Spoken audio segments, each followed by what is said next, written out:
gentlemen, welcome back to the Pike Cottage. I am out here today bush hogging and thought I would make a video talking about next year's tobacco crop.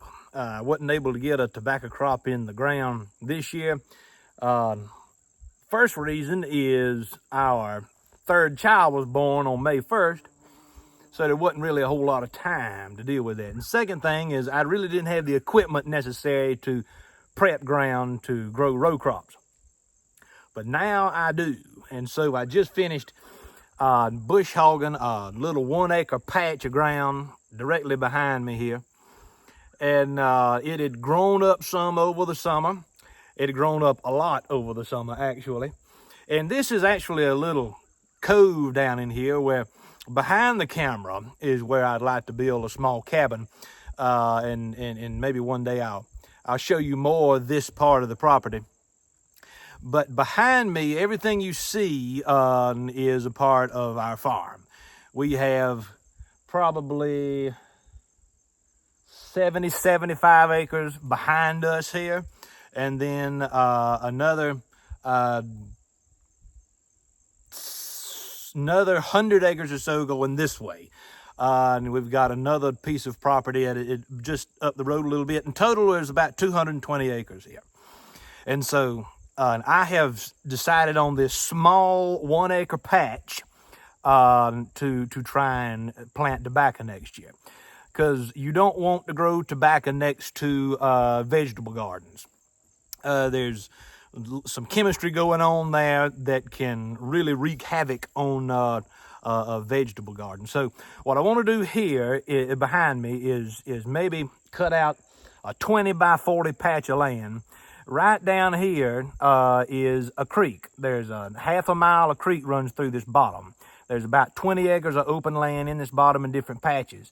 Right on the other side of that creek is another 4 acre patch of ground that I'm not going to break up for gardening or anything like that. I'm probably eventually just going to use it for hay. But I don't want every acre that we have open here to be cultivated.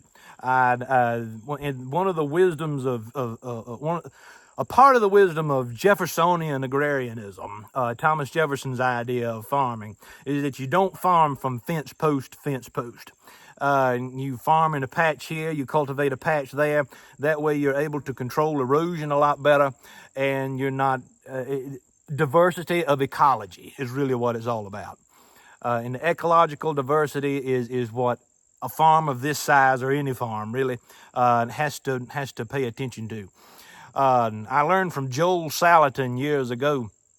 I've not followed a lot of his stuff over the past several years. I'm not a big homestead person. I was at one time. We raised a lot of our own vegetables and so forth. But until I get to the point where I can justify what it costs economically to raise your own food, as opposed to paying other local farmers to help you do that, we're not going to be as interested in total self-sufficiency on this place. I wanted this place more so for privacy than anything else. And so back to the tobacco. I plan to cut out maybe a 20 by 40 patch of ground. It's going to have to be fenced. And if anybody out there has any experience with fencing that works in a high wildlife area, I would love to know about it. I can do electric, but I want something that's going to do the job. And it's probably going to need to be mobile, because I don't want any permanent fencing in this field. I have other plans for this field eventually, and I want to be able to move the fence when I'm not using it anymore, and then put it out when I do need it, because I like the pristine beauty of the way this ground looks like back here right now. I don't want to destroy that with a lot of fencing and cross fencing. I like the natural order in the way that looks, the aesthetic natural order, but I also know that I need to use the land in a smart way. And so the next thing we're going to do, the field's cut now. Within a week or two, or perhaps more, maybe the middle of November or so, I'm going to hook up to my bottom plow and I'm going to break up a piece of land here. And why do you want to break up the land in the fall? Well, that plow is going to turn that grass under and it's going to rot. And by the time we're ready to prepare the ground in the spring for planting, the frost that we have here is going to soften that land. The frost cycle, when the ground freezes and then it warms back up during the day, freezes at night, warms back up during the day, that creates a nice, supple, loamy soil over the course of the wintertime. If I were to break this up in the spring, I would have to bring out a disc harrow or a tiller and really break it up a lot more than I really need to do. So I'm going to let the changing of the seasons do the work for me. So we're going to plow a piece of land. It's going to have to be up here on the higher elevation. Now this, we'll get shaded by about 4 or 5 o'clock in the afternoon on a hot summer day. So the tobacco is not going to get scorched. It's going to get plenty of sunlight. It'll get 7 to 8 hours of sunlight over the course of the summer day, but it's not going to be scorched. And I'm just going to experiment. I'm going to experiment with some burley, with some Oriental, and some Virginia Gold, and see what does best here. Good friend of mine recently told me, and I was hesitant to believe it to start with, but burley is actually not the same as dark-fired Kentucky. Dark-fired leaf is a different leaf entirely, according to many people here in Kentucky. We're in southeast Kentucky, but if you go towards the western part of the state, it's my understanding that the people who do grow dark-fired Kentucky do not call that burley. It's a different leaf entirely. And actually, if you look at photographs of Kentucky leaf, and there's a lot of people simply call it Kentucky leaf. You look at photographs of Kentucky leaf and then burley leaf, you can tell instantly that they're not the same thing. So if I can get my hand on some Kentucky leaf, I'd like to try that as well. But with a 20 by 40 patch of ground, that's a lot of tobacco. That may not sound like a huge patch, but all you need is a patch, especially when you're experimenting. But that's not all we're going to be doing. That's not all we're going to be doing next year. And about a quarter mile away, in a separate field that I've already cut and cleaned up with the bush hog, we're going to be planting a vegetable garden. And that's probably going to be closer to 3/4 to an acre of land. And that's a lot. But I don't want to have in cultivation any more than about 3 acres in this bottom, 3 out of the 20. And I want it to be divided up into different places. So the tobacco will be rotated from year to year. You don't want to plant tobacco in the same field year after year because tobacco, like corn, is a heavy feeder. It's going to deplete the land. This is the wisdom of crop rotation. And so I'd like to have 2 or 3 small patches for tobacco cultivation and then a larger area for the annual vegetable garden. We already have a fruit orchard planted here. I planted it last fall, and all the trees are still living, which is a blessing because you never know if planting bare root fruit trees is going to be successful or not. So we've got an orchard back closer to the house up on the ridge top.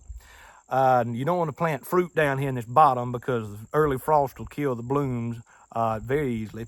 So we've got the orchard planted up yonder, and so that's closer to the house.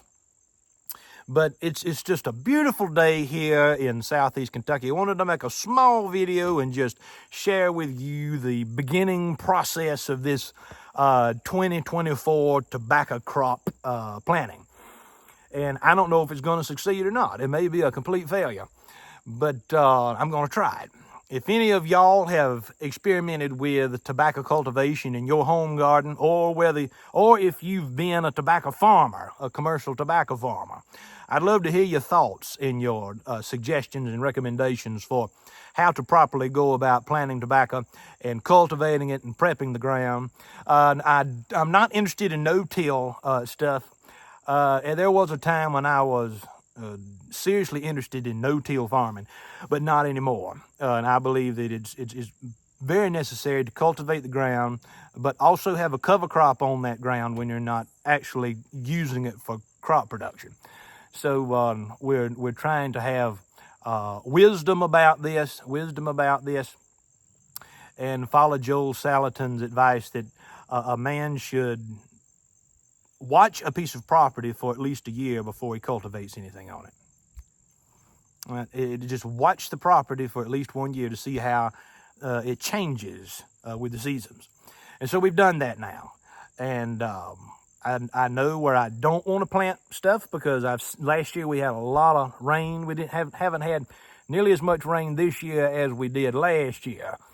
But I saw where the flood-prone areas are in this bottomland. And but there's also a lot of good land that's not in that bottomland, not next to the creek, I should say. This used to be an operating farm down here. This belonged to the Morgan family for a considerable amount of time. At one time, this farm was well over 400 acres in size.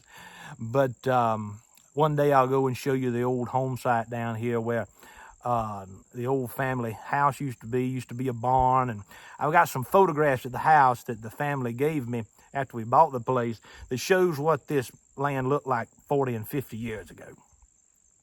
And so I believe if you have a piece of land, it's your responsibility to be a good steward of it. So I'm going to hop back on the tractor, and I'll keep you posted on what's happening with tobacco production here at my farm in Kentucky. But until next time, this is Alan Harrelson with the Pipe Cottage. Thank you for stopping by.